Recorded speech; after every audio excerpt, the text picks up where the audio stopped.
Hello and welcome to round 6 of the Cycling Ireland Zwift Winter League. It's the final push before the short festive recess, and we're looking forward to 3 laps of New York for just under 30 kilometres of racing this morning. I'm joined once again for today's points race by Ronan McLaughlin of cyclingtips.com. And Ronan, it's a third multi-sprint event of the league, and if it's anything like the first two, it's going to be an absolute cracker. It sure is, yeah. Another points race today, and I think everybody's looking forward to seeing some more exciting action like we've had in the previous 2 points races. And the racing is very, very different compared to a normal scratch race like we've had on the other weeks. And that's, the fact that you have to try and score points every lap, keep up an effort every lap, and almost make a maximal sprint every time you cross the sprint line. It really does add to the racing, and then the tactical aspect that it brings into it as well keeps it all very exciting. And as we've seen in the last points race, it all came down to the sprint for the finish line where there was double points. And yes, Matteo Cigala took the win on the day, but it was very close in terms of points. And Colin Sheehan nearly upset the apple cart there, just right on the last lap, getting away to take points in the final sprint and the finishing line. So hopefully we can see more action like that today and have another great race.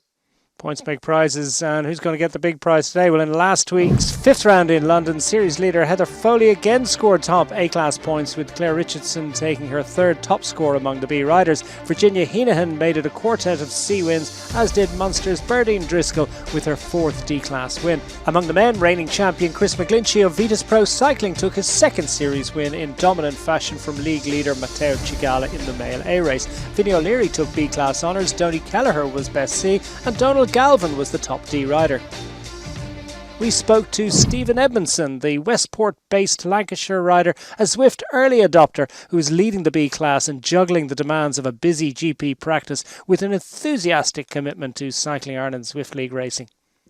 You kind of you're looking amongst all the other competitors and seeing, how you match up and who might be, pulling it along and who might be there at the end to try and sprint against. And, it's interesting. Like, it's very tactical in Zwift. It's not particularly have any cycling skills as such, but it's very tactical. And if you get the tactics right, then you can certainly do well.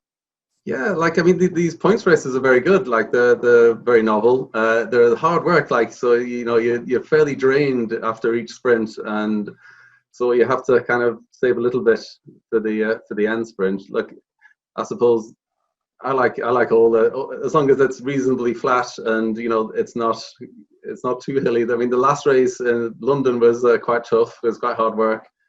But anything that ends in a sprint, I'll give it a go. Sometimes you get it right, sometimes you get it wrong, but we'll see how it goes. So far, it's going very well. There's a lot of good riders out there, so you can only try your best and see how it goes.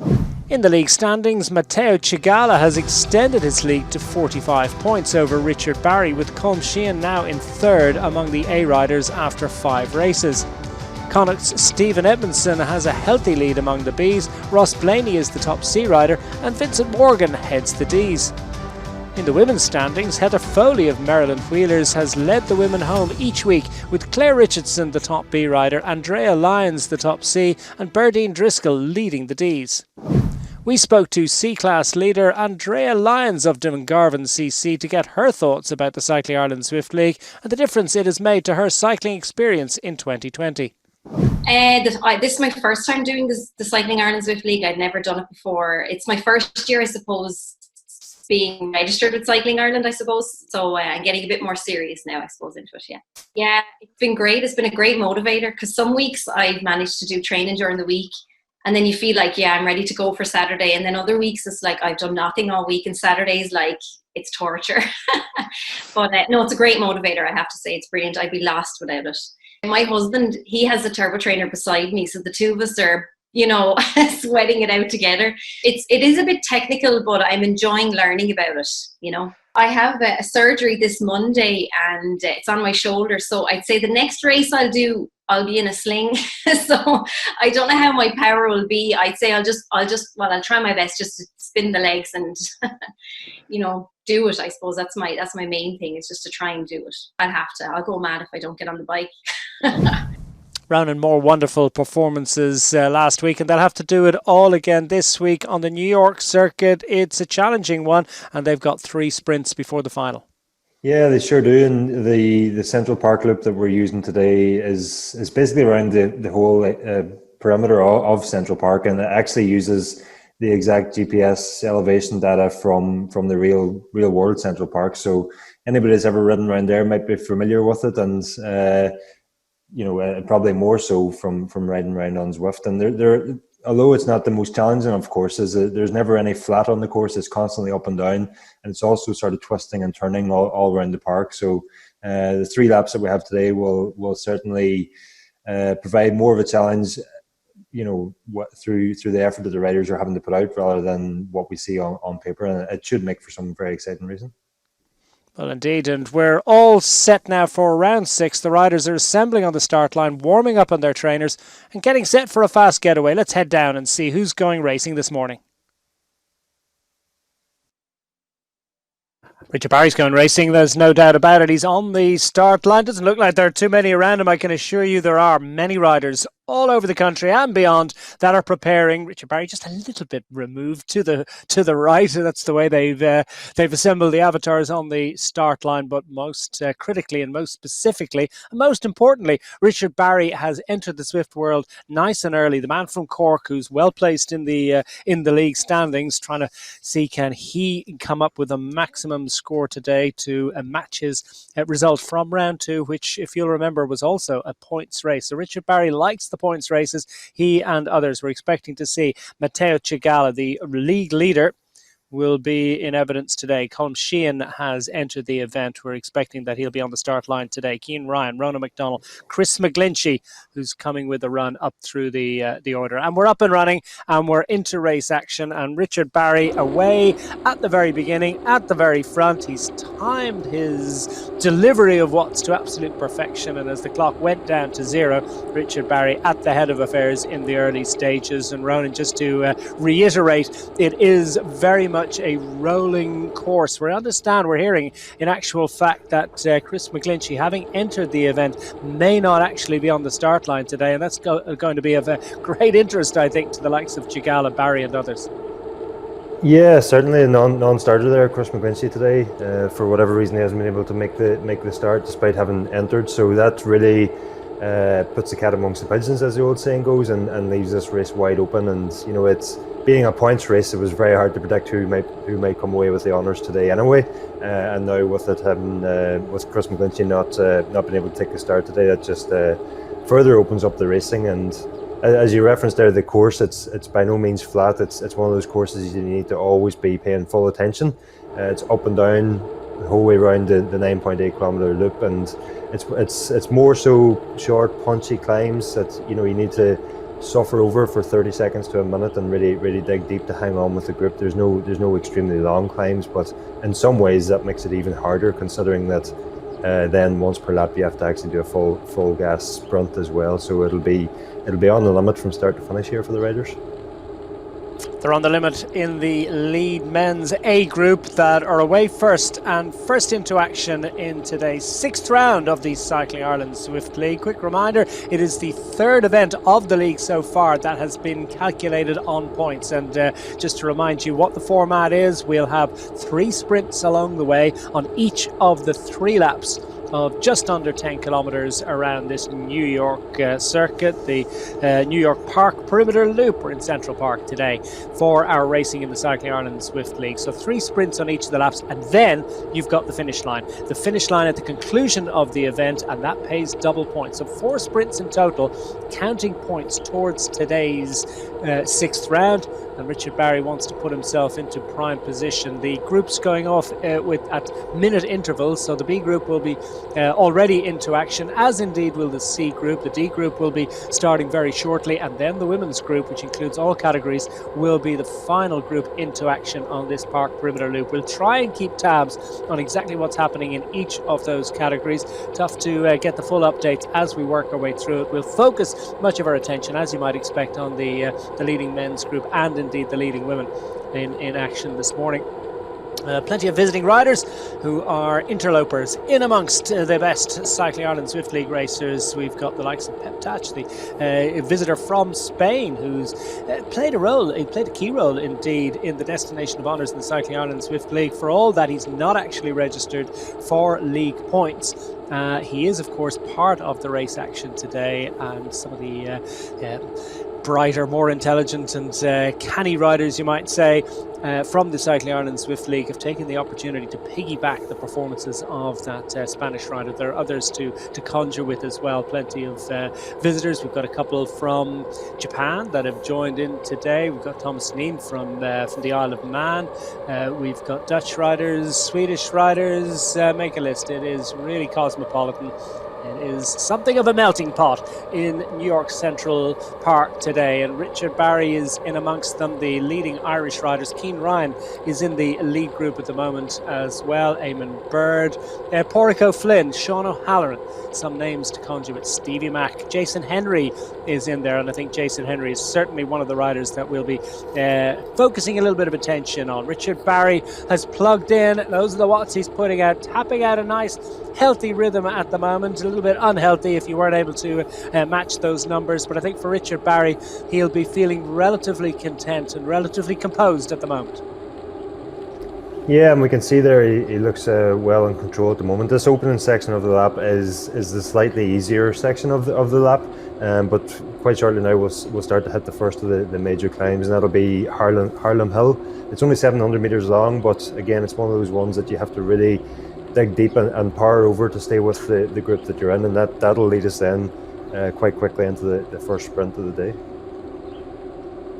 New Amsterdam, as it once was called, and has its roots in the Netherlands, and of course Harlem Hill, not too far from Harlem, and are we indeed, as we just see Richard Barry out of the saddle, trying to maintain the same sort of cadence level and keep those watts up. A quick reminder, our first sprint of the morning comes with 7.5 kilometres of this event, around about 7.5 kilometres. They've got to run into the start of the lap, of course. We made a long conversation about just how long the run-in was, how much it takes off the full lap length. What the full lap length is, you could talk about that and speculate all day and all night, but suffice it to say, round about the 7.5 kilometre mark, we will have the first sprint of the morning, and then we'll hit the finish line at around about 9.5 kilometres done, and then we'll have another 2 laps to do. The only time that the finish line comes into play in terms of point scoring is the final time over the finish line to complete the event. And indeed, between the third sprint of the morning and that final run to the finish line, there are just 2 kilometres, so we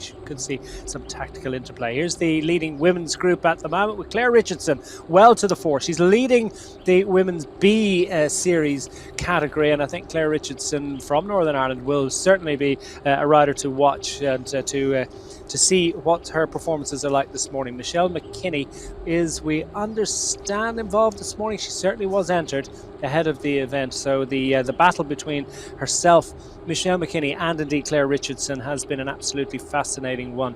3 wins so far for Claire Richardson, 2 wins for Michelle McKinney. McKinney coming off 2 victories, but it was Claire Richardson that responded with victory last week in round 5, putting McKinney back into second place, and there's little to choose between. Well, it's 100 points between them in the league, but McKinney didn't do the first round, so she's dropping a 0, whereas at the moment Claire Richardson's dropping 85, so in actual fact there's only in real terms about 15 points between them. Coming into the phase of the league where you're thinking about counting on the drop scores, but Matteo Cigala's not thinking about that right now. He's putting out some healthy watts. Yeah, and we've actually just got confirmation as to why Chris McGlinchey wasn't able to take the start today. He actually, believe it or not, had an anti-doping test to do this morning, completely random test, landed at his front door this morning, and although he got the test completed and everything done on time, he just missed the start by about 2 minutes due to a Zwift update that he had to do. So certainly a series of random scenarios leading to Chris not quite making the start, but I believe he is actually on Zwift now training. He just missed the start by about 2 minutes. That's got to be the first time in the history of cycling where a random out-of-competition doping test prevented some competition. But there you go. That's an absolute shame.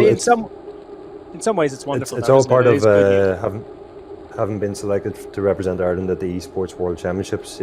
Chris was on a testing pool or a list of riders who could be randomly tested, and it is fantastic. Although not great for Chris this morning, the timing. I'm sure Chris will be as welcome of that as any other riders, because it's great to see the efforts being made there. It is great to see, and it's good to see that testing is continuing to take place out of competition in this most difficult of years, when I think a lot of riders were thinking that the out of competition testing had stopped or been reduced to a large extent, but Sport Ireland still pressing on with it, and we're delighted to see that, to support that programme, as indeed is Chris and indeed most elite athletes. The lead group out front starting to thin down a little bit. Matteo Cigala, the league leader, in fine position at the moment. He's taken 2 victories, first and fourth round of the league. First man over the line, Matteo Cigala. He's timed it right in recent times. Won the points event, of course, on the fourth round of the series, and it was a scratch race in round 1 when he took the victory, so he is an all-rounder.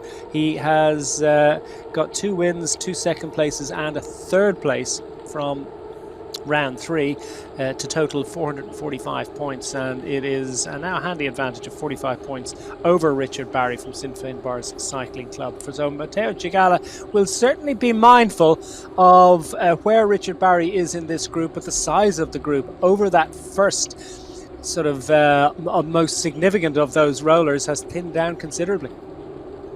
Yeah, certainly, and that's what we were just mentioning about earlier. This course might not look that testing on paper, but it's certainly one of the most testing courses we can hit, and we just see them coming up for the first of the sprints here. Looks like Matteo Cigala is going to take second, but I didn't quite see who was just ahead of him there. Yeah, I think it might have been Richard Barry. We'll look for full confirmation of that, but just on our timing screens it was showing Richard Barry just in front of Matteo Cigala as they went within touching distance of that finish line. We'll wait for confirmation of that. Com Sheehan was in the group as well, Oscar Persson.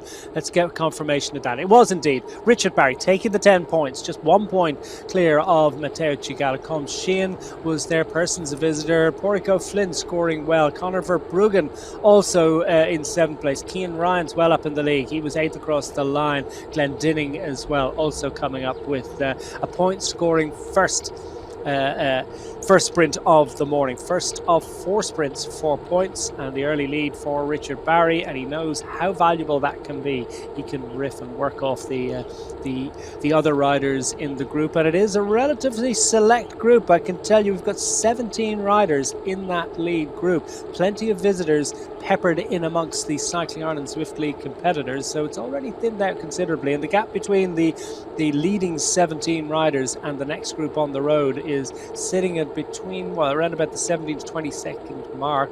That's significant. It's going to be tough for them to get back in. Keep an eye out for the power-ups as well. Some riders starting to use them now they have them. Yeah, and that's sort of what we were mentioning, was that this course is quite challenging with all the punchy climbs, but now factor in also the fact that we have to do a full gas sprint for the line every lap. It's just going to add to that.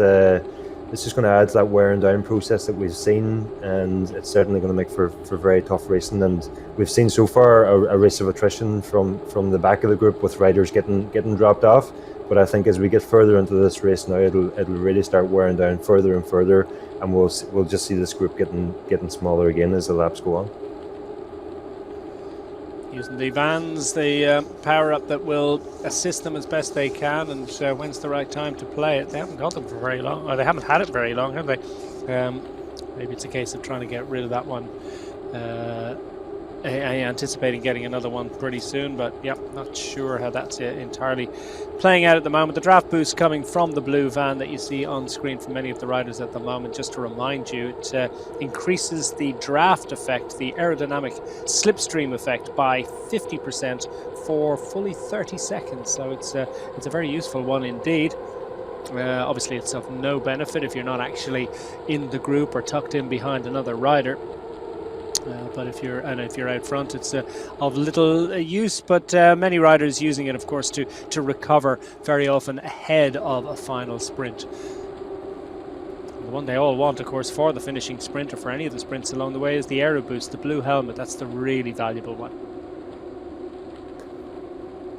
Yeah, but I suppose it depends on your tactic as well. And if you know you're going to struggle on the likes of Harlem Hill here or any of the other drags that we've got, certainly the lightweight featherweight power up could be useful as well. So it is completely random what you get, and it's all about making the most of whichever power up you are dealt.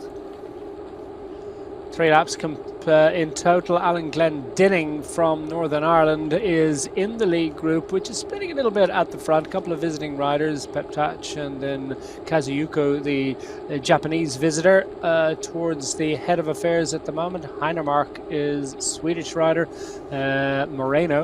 Javier Moreno, perhaps, the Spanish visitor, also gravitating towards the front. They're of little real interest to the Irish riders, albeit the likes of Richard Barry, Pádraig O'Flynn, Colm Sheehan, Conor Verbruggen, Cian Ryan. They won't be too keen to let other riders up the road, or they may think, well, you know what, if one of those riders is going to go, it could be my opportunity to take my leave of the other competitors, especially if riders aren't particularly confident of their sprinting ability. They're able to follow in the wheels okay, but they aren't necessarily just quite as punchy when it comes to those sprints to the line. You've got to find another way to win.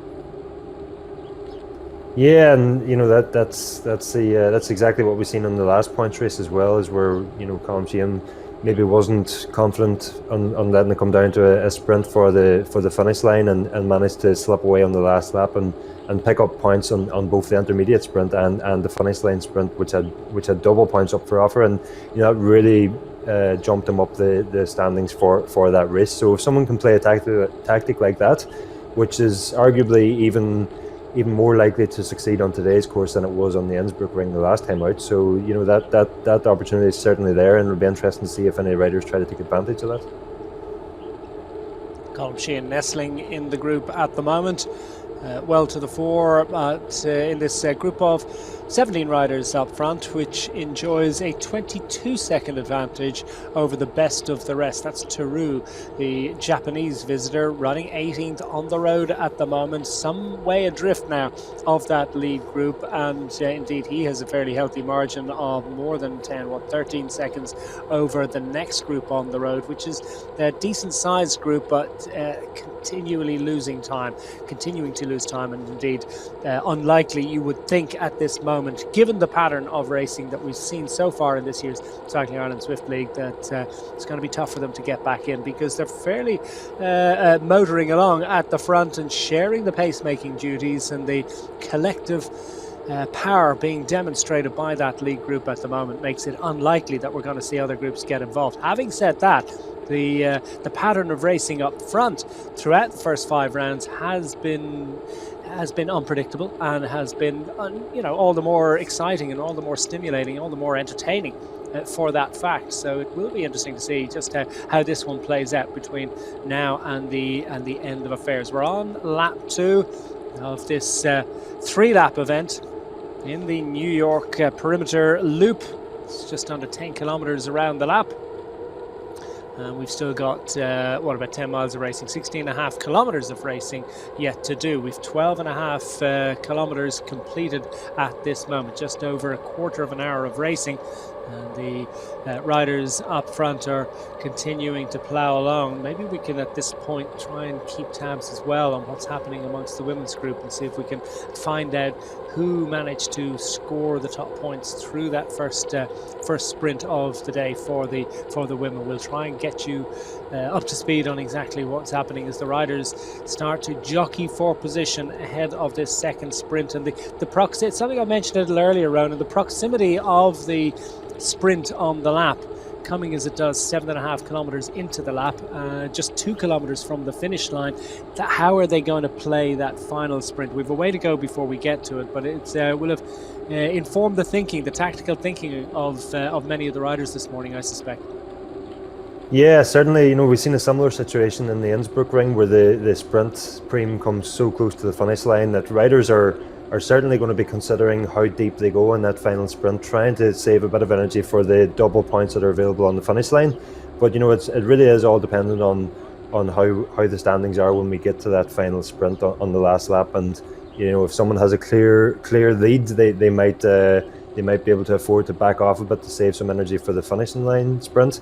But as we've seen in the previous 2 points races that we've had, nobody's been able to achieve that that big advantage that you really need to give yourself a buffer going into the last lap, and that means that we've seen riders having to just sprint with everything they have throughout all 4 sprints in the races. So that does mean that the finishing sprint might not be the huge power output that we see in a traditional sprint finish, but it does make for some exciting racing. And I can tell you, the riders probably find it's amongst one of the hardest efforts that they'll do all year, having to sprint so hard and so deep, in quick succession. Well, there's confirmation. The first sprint of the day among the women. Claire Richardson getting that ahead of Michelle McKinney. A couple of visiting riders in there. Linda Kelly who joined the lead just a couple of rounds ago. 5th across the line. McClelland, Hawkshaw, Hainahan, Mulvaney and Andrea Lyons, who we spoke to a little earlier on, scoring at the first sprint of the day. But it's Claire Richardson who has the early advantage, albeit a tenuous one, just a single point difference between them. And those riders working well together and staying in close attendance as we see the power-ups starting to be shown. Yeah, and we just noticed there the leading women are catching a group in front of them there, and there's a phenomenon on Zwift known as sticky watts, which apparently can actually have the opposite effect that you would think when you catch a group in front of you. And rather than getting a slipstream effect off those riders they were just catching there, in all likelihood they were actually sort of, if you think of it as attaching themselves to the back of the riders that they were catching and momentarily slowing down. So when you catch that group in front of you, it's actually quite important to put in a bigger effort again. And for the riders we've just seen here, they've just competed in the first of their sprints. They're already probably having their legs screaming at them, and then if you got that effect where it just momentarily sort of zaps your speed and slows you down, that's possibly the last thing you want at that moment in time. So interesting to see them catching the group in front here, but by no means a positive thing to experience. Yeah, potentially heartbreaking stuff, really, isn't it, when you have to go and then go again, and you're not expecting it either. So I suppose it's something as well that the more experienced riders will become aware of and realise what exactly is happening to them and what's required. So we are... On the short nature of today's lap, it can happen quite a bit that they'll be catching groups in front of them and groups sort of tripping over each other. So it's certainly something to consider. And it's in some ways it's not such an issue there that they caught them just after the sprint, but had they caught that group in front of them just as they were coming up, this would have been a bigger issue. And the group up front among the men, Richard Barry still safely in there at the moment. We're expecting the next sprint of the day coming within, we're actually probably through it at this point, but we haven't seen any data from that second sprint, but just working on the basic maths of it all, I suspect we're coming up to it fairly sure. Maybe Ronan, you can work that. We haven't quite reached it, but we are seeing an attack. Conor Verbruggen has gone for glory. He's decided to take his lead of the group, a narrow advantage of less than a second to Pep Tachu, in turn is less than a second back to Colm Sheehan and the rest. This is a full-blooded assault for glory, but it's not going to pay off just yet for Conor Verbruggen, as we see the sort of watts he's putting out within touching distance now of that second sprint of the day. And Conor Verbruggen has been retained by the leading group of 17 riders up front. Jason Henry's safely in there at the moment. Colm Sheehan, Alan Glendinning, Cian Ryan, as we mentioned earlier. Conor Verbruggen has been drawn back into the fold. Porrico Flynn, Matteo Chigala second at the first sprint of the day. Richard Barry timing his run to perfection. And it was a good attack there from Conor Verbruggen, more so of a testing attack, I would say, to see, just to test out and the other riders' legs, see how they're feeling. But the effect it did have there, when the camera cut back, we've seen that the group was completely lined out, and that will make a difference. Might not have been successful in this point, but it'll certainly add to the fatigue that the riders are feeling, which will have an impact as we get later into today's race. So it's time to use those power-ups and see what you've got. And the lightweight one's the only one you've got. Well, you use it. And Matteo Cigala going for broke, and that's the lap rider who's just in front of him. He's going to get there. Nobody's going to stop the league leader, Matteo Cigala, from taking top points. Richard Barry, we believe, second across the line there. Colm Sheehan in close attendance. Visiting riders also in the mix for points, but across the line, second of 4 sprints of the day. Absolutely no doubt about the man that got it. Matteo Cigala had the featherweight power up to use there. It's the only one he had, but he made best use of it.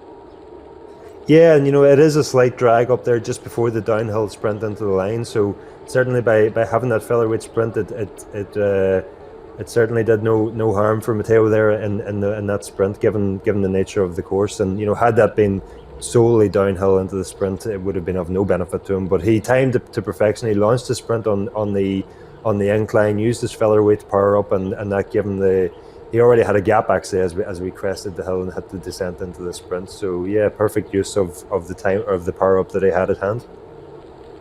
So it's Cigala that gets the top points at the second sprint of the day, just ahead of Richard Barry. Colm Sheehan in third across the line. Couple of visiting riders next up. Then Conor Verbruggen, after his attacking efforts, still good enough for sixth, ahead of Cian Ryan, Peptach, Anders Svensson, and Alan Glendinning 10th across the line, taking that single point.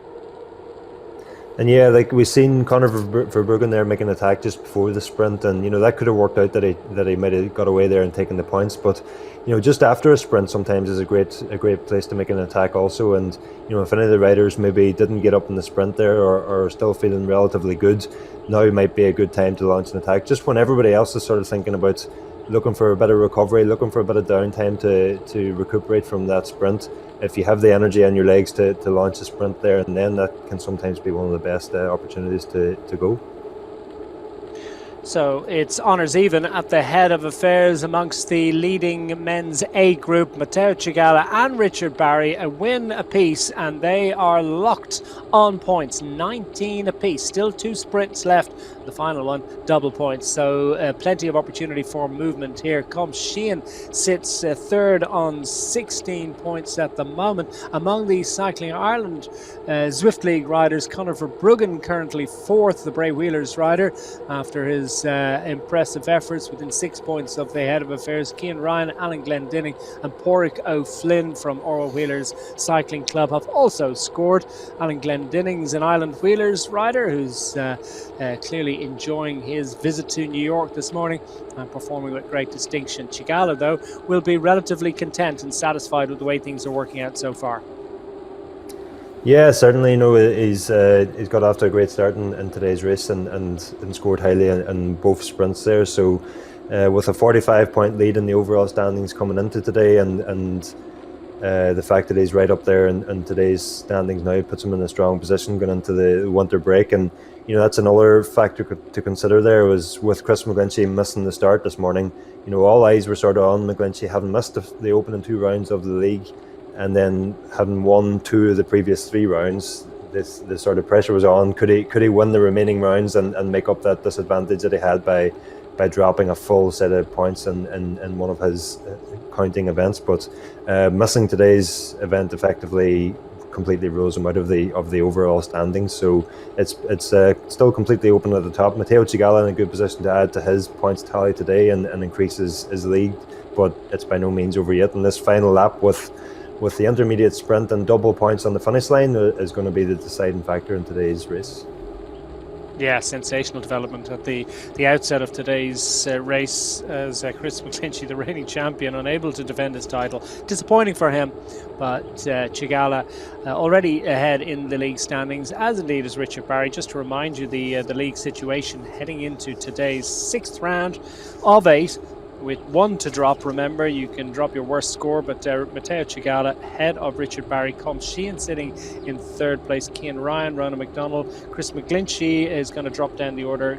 Conor Verbruggen, Alan Glendinning and Valerio De Bacco of Galway Cycling Club well to the fore. Amongst the B competitors, it was Stephen Edmondson, who we heard from earlier, the Connacht-based rider, ahead of Vinnie O'Leary. Healthy margin indeed, but with drops to come into to play, likely to narrow a little bit between himself and Vinnie O'Leary. So plenty of work to be done between those riders. Paul Crossan, indeed, of Kenichi Cycling Club, sitting in third place heading into today's fifth round. Amongst the C competitors, Ross Blaney of Northdown Cycling Club heading his teammate Gregory Gout, indeed, and Peter Kiley, the Munster rider, sitting in third place amongst the C competitors. But narrow enough indeed between Ross Blaney and Gregory Gout amongst the C riders. And amongst the Ds, well, a little bit wider a margin indeed between Vincent Morgan of Limerick Mountain Biking Club and Kevin Walsh of the Blarney Cycling Club. Just under 95 points between them. Donald Galvin sitting in third place. Amongst the women, Heather Foley has scored maximums throughout the league so far, but she's not competing today, and that's left the margin open perhaps for the likes of Linda Kelly among the A's, or we're going perhaps to see an overall win, I think, for either Claire Richardson, maybe Michelle McKinney can get involved there as well. Andrea Lyons is racing today. She's the leading C competitor, and the leading D rider is of course Berdine Driscoll, the unattached Munster rider. Ross Blaney is pressing on in his efforts to score C-class honours today, Ronan. Yeah, and as the riders come onto the last lap now, they'll be starting to think about the finish, and as we've said so many times today, there's double points on that finish. But it's actually quite a technical finish, with the final 300 meters up to the line, dragging uphill at about a 4% gradient, and that'll have riders questioning which power up they have at the moment. If they have the featherweight power up, they might not want to use it in the intermediate sprint in the slap, and instead save it for that burst to the finish line. But that's again where the tactics of Zwift gameplay really come into it, and it's by no means a straightforward finish. If you launch your sprint too early on this drag to the finish line, you could see countless riders just overtake you as you sort of grind a halt, sort of trying to get yourself to the finish line as quick as possible. But it's really all about timing in this uphill sprint. And just to remind you, we are approaching our penultimate sprint of the day amongst the men's A competitors. That's going to come with just around about 2 kilometres to go in this event. That will be paying 10 points for the first rider across the line, 9 for second, and so on through the top 10. And then we've got 20 points on the line for the first rider to reach the finish line at the conclusion of this sixth round of the series. Who's going to try and save a little bit for that finishing sprint? Who's going to try and score at both? And will we see any attacks to come before that? Because that could be the double payoff. If you can get clear of the field and score a maximum at the penultimate sprint and indeed at the finish line, well, you're going to be tough to beat. As we see the women competing for their second sprint of the day, and Claire Richardson just second across the line there. Not sure whether it was McKinney that got it. We're focusing, well, our graphics are picking up Claire Richardson, but I think she was just slightly pipped there on the run to the line, or was that a rider they were dragging back into the fold? We'll wait for a confirmation of that to come very shortly. There you have it. It was Michelle McKinney getting that sprint ahead of Claire Richardson. So it says even things up amongst the top women. Featherweight power up is being used. It's being used fairly extensively today. We haven't seen it used quite as much as this so far, Ronan. Yeah, and it'll be interesting to see now, over the Christmas holidays. I think the demand for featherweight power-ups in the new year might be quite higher than we've seen previously. Usually riders are looking for the van boost or the aero helmet boost, but certainly, with a couple of weeks off from racing now coming up, and all the extra festivities and chocolate intake over the holidays, I think riders might be quite glad of the featherweight power-up in the new year. Yeah, 9.5 kilograms won't be quite as big an advantage as it would have been a couple of months ago, or even a couple of weeks ago in some cases. We might need a weigh-in after the Christmas holidays just to verify everybody's new weight. If we see anybody dropping weight over the holidays, we'll know for sure that we need a weigh-in. Yeah, name and shame, absolutely. As we look now inside the final 5 kilometres of this event, and the leading group up front have disappeared up the road. More than a minute's advantage over the best of the rest, and indeed we've trimmed the numbers in this group a little bit. So the pace has been absolutely relentless among the leading A competitors. We're down to 14 riders up front. Among the leading men are indeed the Irish riders, Richard Barry, Cian Ryan, Colm Sheehan, Alan Glendinning, Matteo Cigala, Conor Verbruggen, Pádraig O'Flynn. They're the Irish riders in there. I don't think I've left anyone out amongst the Cycling Ireland Zwift League registered competitors, chasing at some remove and not in a position to score points today. But it's interesting actually indeed that the 20th rider on the road right now is Stephen Edmondson, who's a B rider, started a minute back, but of course he's racing for glory today, scoring consistently and pressing on, and quite impressively indeed he's less than 2 minutes behind, so he hasn't lost that much time to the leading A riders today, despite the fact that he's in that B group. So it gives you some sense of the relative merits and indeed the strength and depth of the riders in the Cycling Ireland Zwift League. Yeah, and we just seen this leading group, on that slight incline that we had there, they're by no means hanging about. All the riders in this group were up around 6 and 7 watts per kilo there for a time, and some even up as high as 8 or 9, just to hold the wheel in front of them. So they're by no means taking it easy on this last lap, and it's sometimes deceiving when you're watching a Zwift race. It almost looks like they're taking it easier, waiting for the next bit of attacking. But when you look a bit closer there at the watts per kilo on the right hand side of the screen, up around 5.5, 6.9, 4.9 watts per kilo there. We're seeing from all the riders that they're really pushing on and really having to dig deep on this last lap. It's extremely close. We're down to for about 1,400 metres to the penultimate sprint of the day.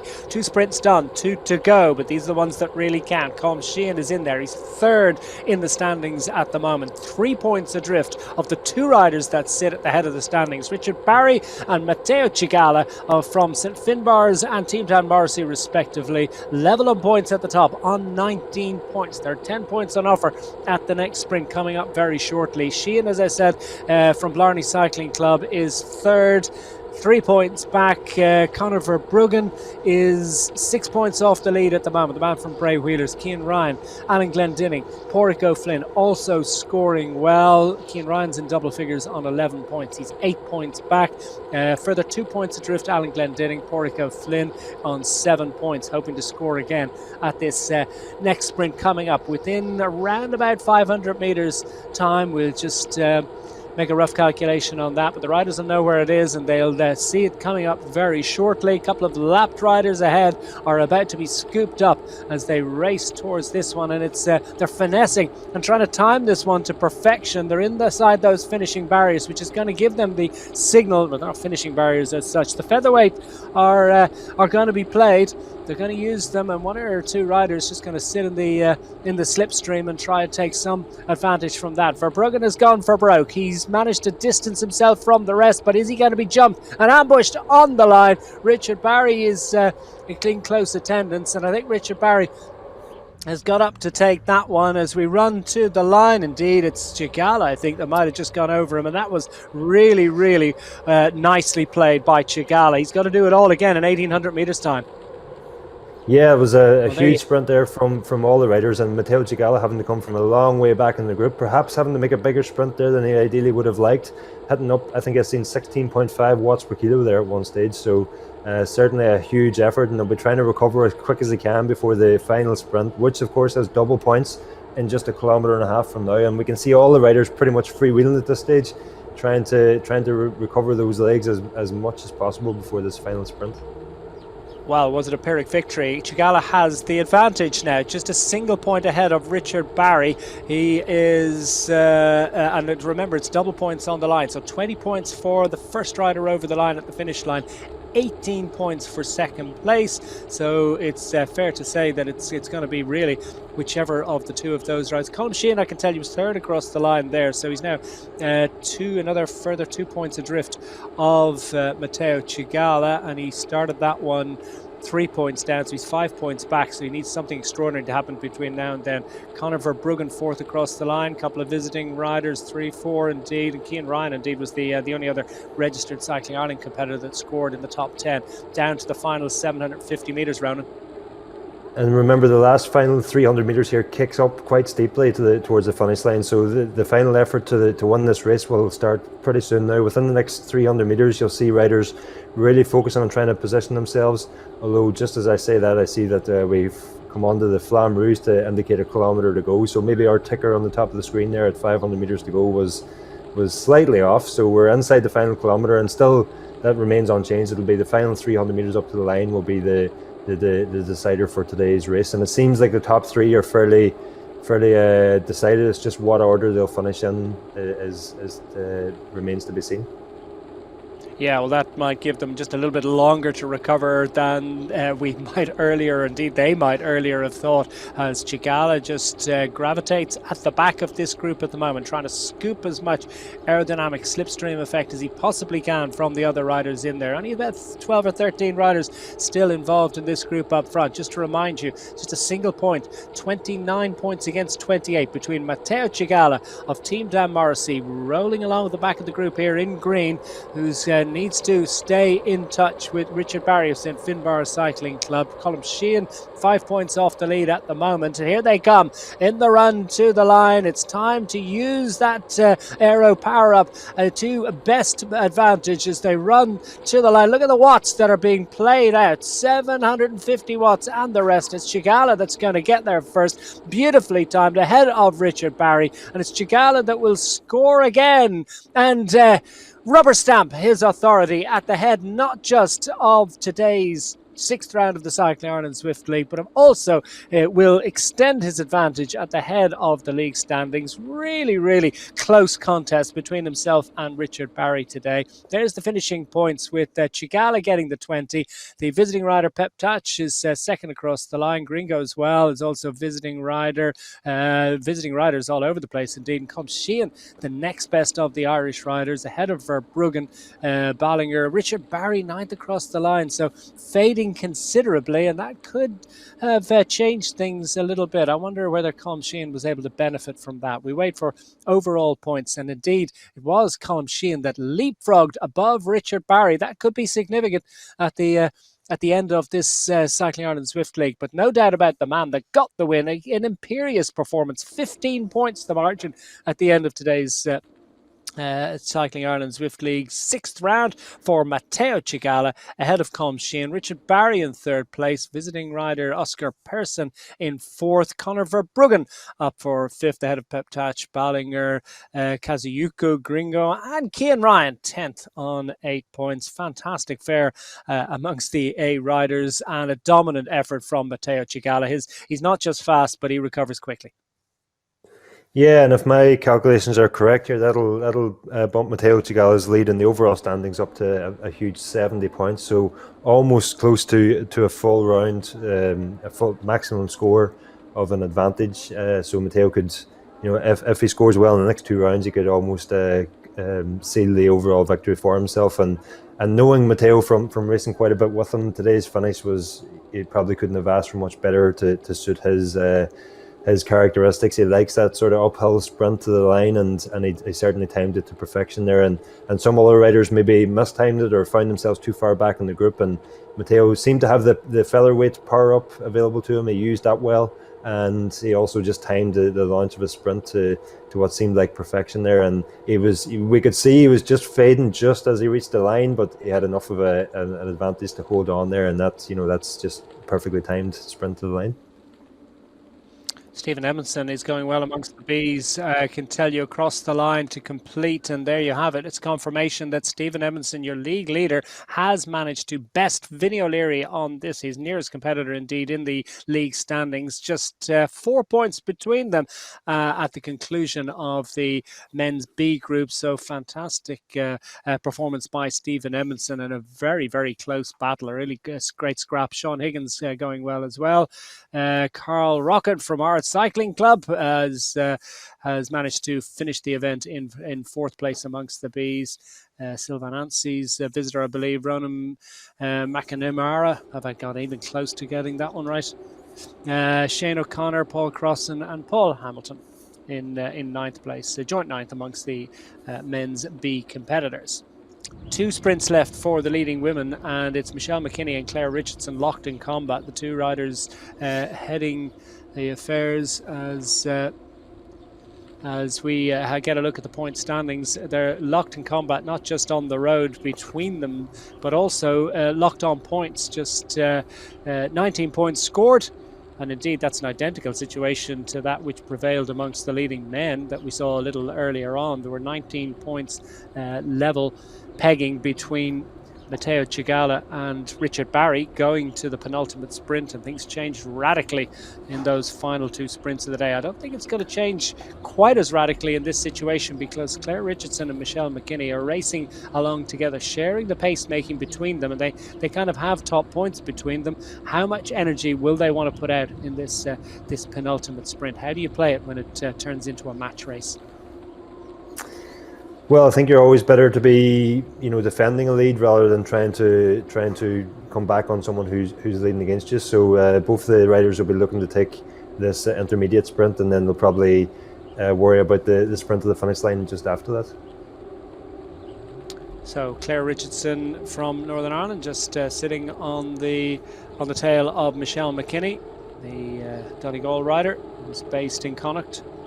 This is the C group with Ross Blaney, the leader of the Cycling Ireland Zwift League C-class competitors, who is another of our Ulster representatives in this league, who's rolling along at the back of the group at the moment. He's played his cards to perfection, really.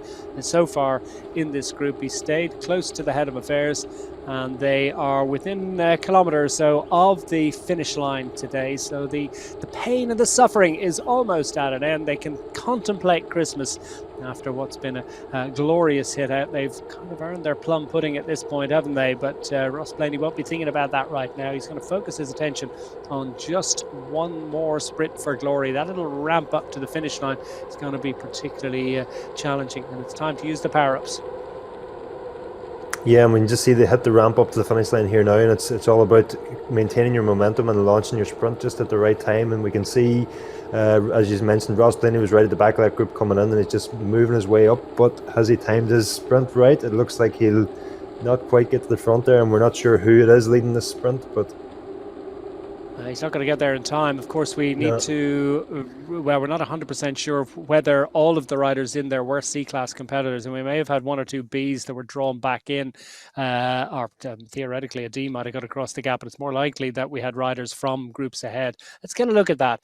Jonathan Russell, other visiting, Fish appears to have won that, so maybe a Scottish visitor from the band Marillion has come in. Jonathan Russell in second place, Casper Sorensen. Let's look for the leading Irish rider. I suspect Blaney could well have been the top C-class competitor amongst the Cycling Ireland Zwift League competitors in there. Peter Kiley, Gareth Morgan also scoring well. So we now wait for the top riders amongst the women, and more riders have been scooped up. Will they have affected their watts negatively, or will they be getting the aero benefit? This, of course, is the penultimate sprint of the day for the amongst the women. Claire Richardson is thereabouts. I can tell you that we'll have confirmation of the league standings amongst the men very shortly, but it looks like Michelle McKinney has gone for broke. She has opened up a little bit of an advantage here over Claire Richardson, and this is the penultimate sprint of the day, so she'll be going for glory, using up her power up here, which is an interesting way of playing it, and she gets the 10 points on offer there. Claire Richardson in second place. So now Michelle McKinney a single point ahead with just under 2 kilometers remaining, but McKinney has a lead here. McKinney third across the line amongst the women, but more importantly, amongst the Cycling Ireland Zwift League competitors, she was the first of those, ahead of Claire Richardson, but more importantly, there's a bit of daylight between them. Looks like they're going to come back in time for the finish line. Yeah, I was just going to say it'll be interesting to see if Michelle McKinney can power on from here and build on the advantage that she gained in the sprint. But it looks like she's about to be drawn back in by this chasing group behind, meaning that we'll have another group sprint for the final 300-meter drag up to the finish line. Yeah, 20 points on offer for the winner of this finishing sprint, 18 for second. So McKinney is in a perilously dangerous position. She has the lead, but it is a narrow and a tenuous one to say the least. And she needs, I think, to stay in touch with Claire Richardson, who's benefiting from the slipstream of another competitor. Another competitor's there, or do they get the Sticky Watts situation as they manage to drag one or two other riders back in? Claire Richardson now has a little bit of margin on the rest. She's decided she's not going to leave it up to the final couple of 100 meters. She's going to try and strike out for glory. Fortune favors the brave, or will it? How is this one going to work out? And Claire Richardson continuing to drag riders back. The finish line beckons as the riders approach, but still, well, it's more than a kilometre to go.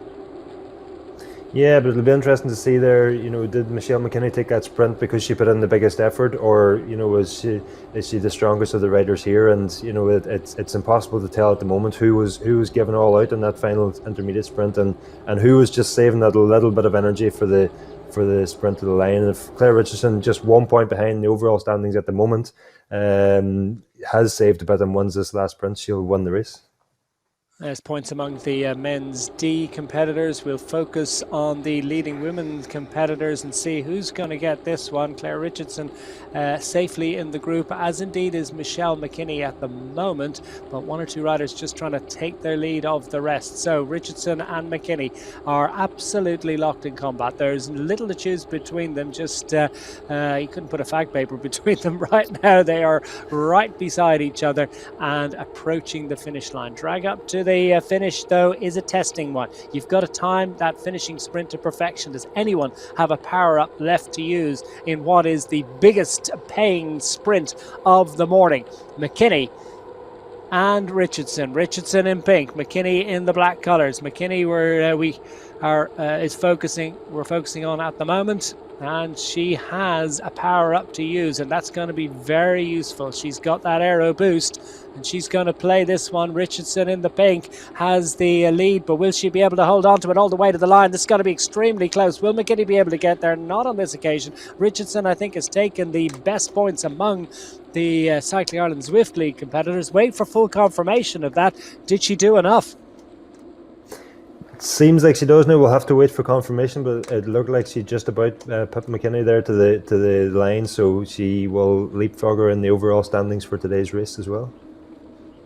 So that's the conclusion of the points race. Just wait for confirmation of the finishing order at the final sprint among the women, but it looked to me as if the league leader, Claire Richardson, among the Bs, and indeed the overall winner among the Cycling Ireland Zwift League competitors of this point standings. We just wait to see, are we going to get full confirmation of that? I sincerely hope we do.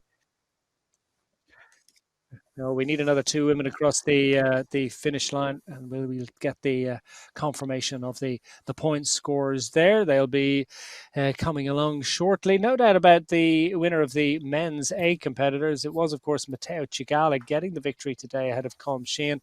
And the point standings amongst the men, I can tell you, Matteo Cigala has extended his advantage. It's now sitting at what?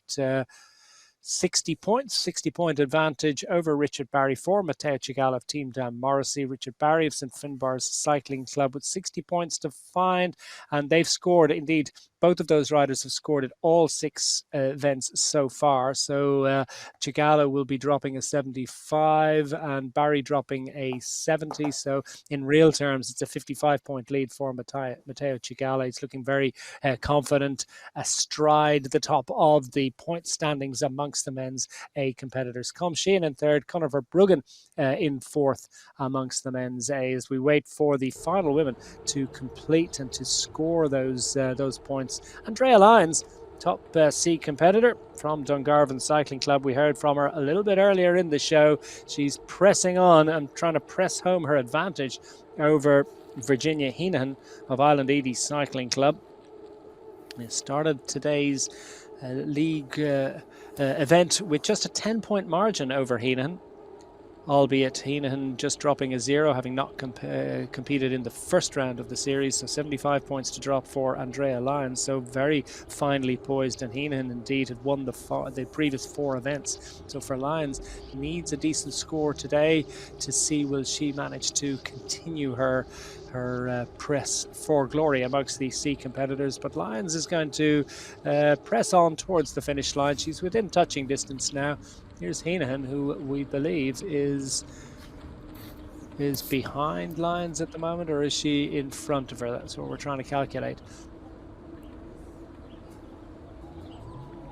Finish line beckons, and it's Heenan who's actually in front. So it's Heenan, it looks to me, who's going to score another maximum, could well take over the lead of the Cycling Ireland Zwift League C competitors now. So Virginia Heenan of Island Edie Cycling Club, who's within touching distance of the glory today, hands up in the air.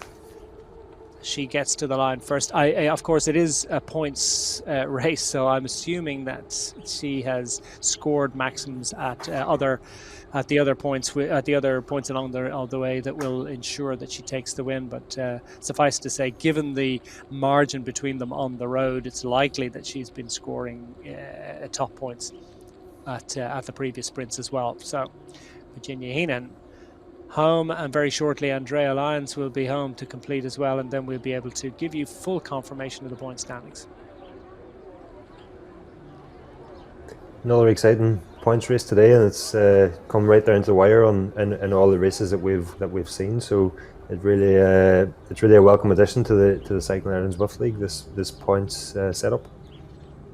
Yes, and the way that the riders are racing it is everybody's trying something a little bit different. The patterns tend to get shaken up a little bit, and while riders' relative strengths have now become established, the way that they're racing it changes each week, and riders are becoming more finely. They're honing their skills and their ability, and they're it just seems like there's more strength and depth among the leading riders.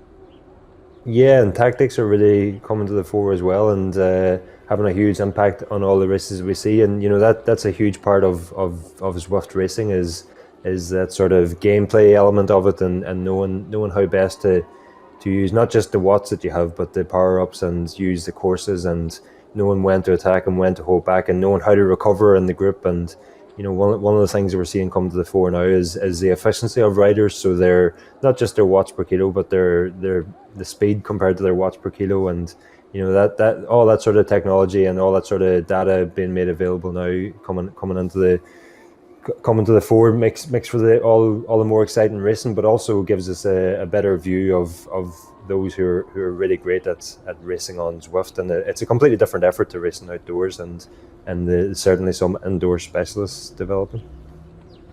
Virginia Heenan is now within touching distance of the finish line. That was the penultimate sprint that she took a little while ago. So she's about a kilometre to go, but I can tell you that the leading women have completed, and we do have the finishing points order among the leading women. It was Claire Richardson that got the victory by a single point ahead of Michelle McKinney. It all went down to that final sprint, and Claire Richardson had saved enough. The woman from Killinchy Cycling Club getting the victory by a single point over Michelle McKinney. Linda Kelly, the only registered rider in there, got up for third. Virginia Heenan is secure in her fourth position in today's event among the women, and indeed she will be the leading C competitor ahead of Louise Mulvaney and Andrea Lyons, who are locked in combat for that final position. That's it from the sixth round indeed of the Cycling Ireland Zwift League. We're going to take a little bit of a break now over the Christmas, and we're going to get some Christmas cake in, a little bit of turkey and ham between now and rejoining for the seventh and penultimate round of the series coming up after Christmas. That's, of course, on January 9th. We'll have that for you. We'll be in Yorkshire for that one on the 9th of January. Until then, from myself, Declan Quigley, from Ronan McLaughlin, and from all on the team, please do have a very happy and healthy Christmas, and we'll see you again in the year. Goodbye.